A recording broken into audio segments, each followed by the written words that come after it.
Alright, back at it again for week 6 of the second season of the UPDL. This week, my team, the Glowboro Kings, will be fighting the Mariejois Meloettas, run by the illustrious Coach Travis. Let's crack right on into it, starting with our opponent's team. Their roster includes menacing first pick Rillaboom. He's hitting you with those banded wood hammers. He's hitting you with those grassy glides, U-turning, faking you out, then healing you back with a little kiss from the grassy terrain. He's monkeying around always and forever. And you know what? I don't want to get hit by that wood hammer. You see that piece of wood he's got in front of him. No good. Second up, we've got Mega Altaria. Illustrious mixed attacker, can run physical, can run special. Got Dragon Dance in the back, great coverage, a crazy strong ability in Pixelate. Another top tier threat here for a nice 14 points. It's kind of a bargain pick for how nice it is. Up next, the Gremlin in the cute little package, it's Jirachi. Always got to worry about this thing in Builder because if you get paralyzed and iron-headed, it's not going to be a good time. You're looking at, what, a 90% chance not to move between the 30 times 2 and the other 30? No good. Hate this little gremlin. He's also got every single move he could possibly want, so he's an unpredictable little bugger. Next up, we got Rotom-Wash, who's absolutely and pleasantly stroking that thing, flapping his other little arm. He's so excited. He's the utility man supreme, running Defog, Light Screen, Reflect, Will-O-Wisp, Thunder Wave, then Volt switching out on you. He's a little demon, got that Levitate, Electric Water typing. He's here to stay. He's here to make your day not so good. Next up, we got Skeletor spinning at Mach 9. This guy's got Unaware, that Torch Song to sit there, chomp on his leftovers, and boost up, and not care about your own boosts. He's got that Curse, Hex, he's got Calm Mind, if I want to say. A whole bunch of options, a great defensive wall there. Good fire and ghost typing. Next up, we got Meloetta, who can pick through between her two forms and hit you on the physical or special side. Very scary threat there. Surfetched, hitting you with those first impressions, hitting you with those whatever the heck his signature move from the 8th generation was. I can't remember any of the Galar names, but he's got a nice attack stat, he's got a beautiful stick, and he's here to hit you with it. Speaking of names for signature moves that I forget, I think it's Overdrive being rocked by this Toxicity here with that punk rock ability. Boom bursts, overdrives, hyper voices, throat sprays. It's all horrible. And then if he wants to swap it up and go on the physical side, he's got that shift gear coming out of nowhere and ruining all your plans. Raichu, the Gen 1 staple here, the fastest one on the team at 110. This is a pretty slow team, all things considered. This is the fastest one by, I believe, 10 points, and it's the only one at that 110. So no elite speed tier. But Raichu has every single tool it could ever ask for by virtue of being the adult form of the Golden Boy Pikachu. He can get Surf and Grass Knot, probably Shadow Ball, like Moonblast, Play Rough, Nuzzle. He can hit you any which way he so pleases, and he can make a variety of items work. Next up, speaking of Golden Boys, we've got Charizard, another Pokemon that can run mixed attacking sets, can run physical with Dragon Dance, can run special, can set up weather for that Weather Ball. He's a scary guy.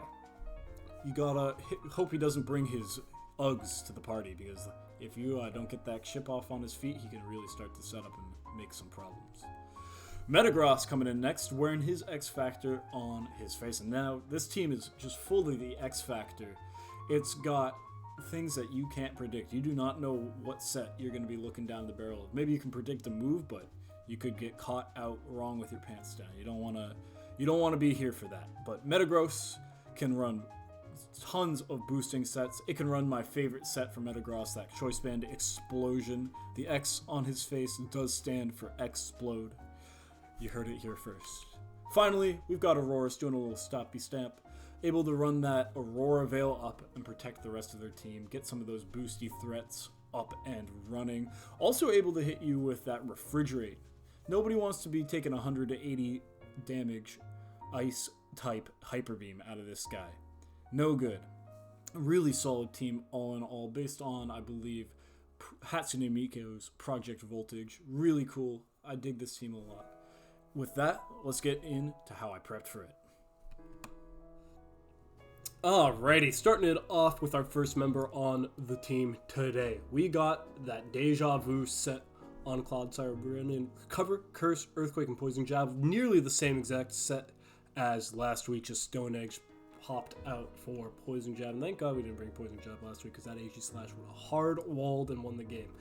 We got the Black Sludge, we got the Water Absorb, we got the Impish Nature, HP and Special Defense investment. This Cloudsire is about to do what Cloudsire does. He's going to sit there and take special attacks and rip out those EQs. Heal when he feels it so desirable. That Poison Jab there is to hit these two super effectively. Stab, one of the nice ways of dealing with two of these big threats where they can't hit him for that super effective stab damage. They can only hit him with non-stab. It's nice. Definitely a little worrisome with those two, just seeing as they are usually physical attackers and we're running special defense, but this kind of allows hopefully the best of both worlds for Cloudsire. Next up, we got Earthquake, who threatens a lot of Pokemon on this team. There are a lot of ground weak mons. That's 6 right there. And if this Claude can get going, then it could be game over here. Of course, you always got to worry about the psychic attacks from Jirachi and Metagross, but if you get him in the right position, this Cloudsire's EQ could rip a hole in the wrong team. And finally, Water Absorb turns that matchup with the Rotom Wash into a bit of a staring contest, which is pretty nice because it means that he can't Volt Switch out on you, he can't Hydro Pump you, he can Will-O-Wisp you, but you can just curse right out of it, and it forces that hard swap, which might be predictable, especially where Rotom is usually the Levitate user, the ground immunity. You can hopefully force some damage onto another target. Next up, we got Mega Absol. Oh no, not that kind of Absol. We got Mega Absol. We got the Absolite, Magic Bounce, Jolly Nature running 330 HP and a little bit of attack because we're running Swords Dance, so hoping to live the attack that comes in and get that boost off. Now, the 330 HP, that doesn't even make sense because you can't put that much HP. That's a little oversight, but we're just going to roll with it because we one take these. I don't have enough time to do audio editing. That shit takes forever. Anywho, we're running the Trip Do Dark type attacks. The only big block in the road there is the old Mega Altaria where they resist everything on this plate. So we lose the Mega off, but in everything else we're hitting it pretty good, and we're hitting these 3 Dark Weak Mons quite effectively. It's quite nice. Can knock off the leftovers off of any of these or whatever item they got. Sucker Punch also just hitting neutrally with that Prio 70 damage boosted by Swords Dance. It's a lot, especially off of Mega Absol's big ol' attack stat off the rip. Next up, we got that Magic Bounce. It helps with Thunder Waves from all 3 of these suspects over here, as well as those Stealth Rocks out of Aurorus. Moving on, we got Ogerpon Hearthflame, not running max attack either, running actually a speedy Spikes set. The only thing that this doesn't outspeed on the enemy team, I believe, is Raichu repping that mere max 110 base speed. This has got Spikes, Spiky Shield, U-Turn, and Ivy Cudgel. And it's supposed to run Spikes to help and ease the job in those calcs for Mega Absol to come and be the primary physical sweeper.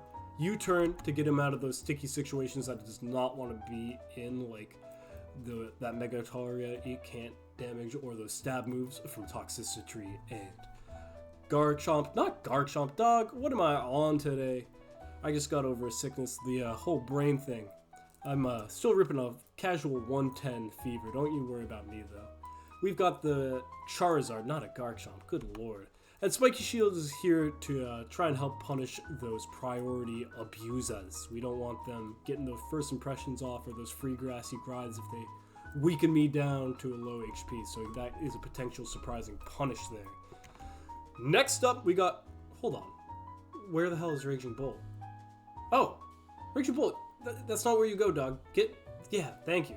There you go. That's where you're supposed to be. We've got Raging Bolt, ripping the leftovers, Photosynthesis, special attack, nature, losing on that attack.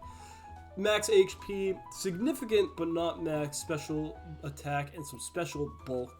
Calm Mind, Thunderclap, the ever lovely Zap Cannon, and Dragon Pulse on this set. Now, the strong typing here, it is only threatened by stab damage out of 2 of the opponent's Pokemon, that Altaria's pixelated moves as well as its dragon moves, and the blizzards out of that Aurorus. We also got Calm Mind to set up on some of those mons that struggle to hit Raging Bolt, like Rotom Wash, Rillaboom, and Raichu here.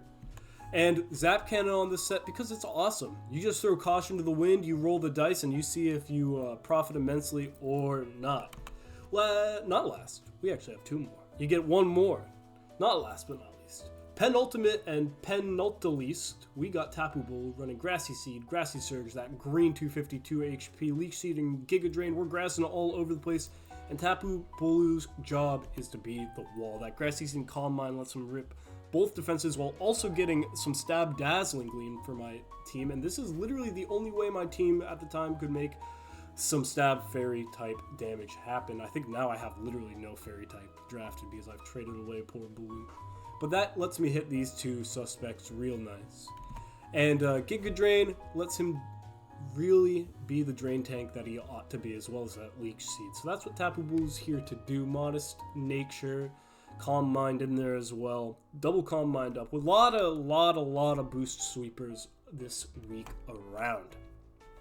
Now, finally, for real, we got Slitherwing running the Booster Energy, Photosynthesis, that Adamant Nature with Double Dance and Bulk Up and Flame Charge, Close Combat and Earthquakia. That's not right. It's Earthquake, but we got the Earthquakia here, and we're just gonna roll with it. Boost Sweeper is his claim to fame here. You can hit all these guys with just Earthquake or Close Combat. Nice damage here, especially if we get that +1 off the Bulk Up, if we get that Flame Charge damage off. And the idea behind this set is that they're going to be worried about that MF and first in pressure, because if you have a low Mon or a Mon that is bug weak and this Slitherwing comes out, that's going to probably force it out, because they do not want that first impression to go off and just absolutely nip it in the bud. And that ideally lets Mr. Slitherwing get something like a Bulk Up or Flame Charge off and start to snowball. And with that, that's all we got on the team front. That's all 6 Mons. Let's jump right on into the replay. Hiya! Yeah, sure, we can hit the cracking, right? A-lacking on into the replay here. We've got our lineup. We've got the team we just went through versus Jirachi, that little gremlin, Skeledirge, Rotom Wash, Mega Altaria, Raichu, and Mr. Surfetched himself. So let's just get right on into this bad Mamma Jamma. You know, I think I say that every time. Let's get into this bad Mamma Jamma. Some of those things, you say them and you don't even notice. But we got Baby versus Gen 8 Power Creep. Now, this isn't necessarily a bad spot to be in. Surfetch does not necessarily make Ogerpon all too worried, especially with a bit of health investment like Ogerpon does. So we're going to go for the spikes off the bat here, if I'm remembering correctly. Actually, we Spiky Shield for the first impression. The knockoff goes. Now, this isn't a big deal. If that's the best damage that's got into me, that's great, because you can't actually knock off the Ogerpon masks. We got a spike up here. A close combat comes in, actually rips us pretty good, lowers that defense, and we get Skeledirge out here. We see an Ivy Cudgel getting resisted there. Probably would have knocked out that Surfetched, and a U-turn making a lot of sense here now. I believe, if I remember correctly, Clodsire comes out here, and that Torch Song goes up doing 20%. This is Water Absorb, remember, so this special attack raise does matter. But we're threatening a pretty gnarly Earthquake here.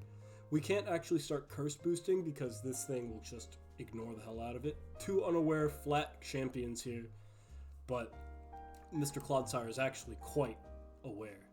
Yawn comes out, not necessarily ideal, but we Earthquake, and we then take another Earthquake here after a gnarly Earth Power, thanking that special defense and lamented the special defense drop. We get the Earthquake to secure the first KO of the game here.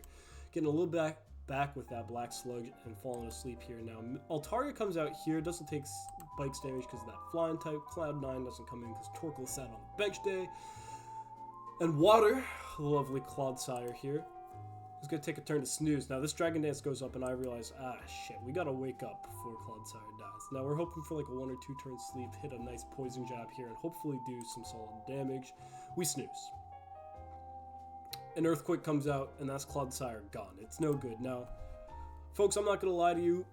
I don't think I did my best research into the move pool of Mega Altaria because that thing gets Earthquake, that thing's get Brave Bird, and let me tell you, it's packing both of those, and it looks like horrible news bears for my entire team, but sometimes that's the way the world goes. Let's see the rest of this replay, though, before we cry. Tapu Bulu, our wall comes out here. Defense goes up right away. The fairy move comes out. 53% is not what you want to see. We get that Calm Mind off. Bada boom. Now, return comes out here, and we think we're safe to just stay in. Brave Bird comes out. Now, I don't know why I didn't come out immediately. I honestly couldn't tell you. You'd have to ask the Mariejois Meloettas for that one. But the Brave Bird, you see that on the bottom of the screen there. It's horrifying. It comes in, and it crits too, not that I think it needed to. Recoil goes up, but the Grassy Surge is healing it now. We've got the Spiky Shield on Ogerpon Hearthflame here to do some chip damage here. Though it's going to get healed back up, half of it. Dragon Dance goes out. Now it's horrible. We got red like a book. It's no good. The Altaria is faster than everything, and you know what? It can hit pretty much everybody for super effective, except Absol. And Absol's got some bulk on him, but he absolutely does not have +2 pixelate stab super blah blah blah blah blah blah. Absol's gonna explode actually. That's what I'm trying to say. Absol might as well be a bomb in a bomb factory that's on fire right now because Absol is not happy here. He's got the Prio. We got Slitherwing out here. We've got no Prio on this bad boy. Brave Bird gone. I'm sorry, Slitherwing. I think Absol comes out here. Mega Evolves. Sucker Punches. Does 20% on a resist. It's not enough. That return. I want to calc that out. I might put that on the screen, how much damage that actually is doing, because holy lord, that's got to be a lot. I don't care where you're from, that's gotta hurt. Anywho, we got Raging Bolt in the back. Weak to both stab types of this Altaria. And you know what? They're named Lightning in a... Are they going to catch that lightning in a bottle? No. No, they're not. It's over. And you know what? I think that might have been one of the shorter, if not shortest, games in the Glowboro Kings season so far. And we're on the eve today of recording of the last one. And you know what? It's okay. Sometimes they go like that. Travis, GG, good team. I really respect the work that Mega Altaria has been putting in this season. It's been Mega Altaria-ing so hard that nerfs on the draft board, point increases have been getting discussed. And you just gotta respect it. That little fluffy dastard has been putting in the work on triple-double overtime. It's scared the right bejeebus out of me once it got that second Dragon Dance up. I knew I was a goner, and you know what? It's because I didn't respect it in the team builder, I'll tell you. I was like, I outspeed almost all of this team. I got this. And you know what? After a Dragon Dance, I didn't outspeed all that team. And it shows what the hubris does to a man. I put way too many setup sweepers on. I think like almost everybody here had a setup move, maybe except Ogerpon. And you know what? I got burnt for it. But that's how it goes. GG once again, Travis, the Mariejois Meloettas. I appreciate you playing. Thank you. And, have a good one, y'all. Bye-bye!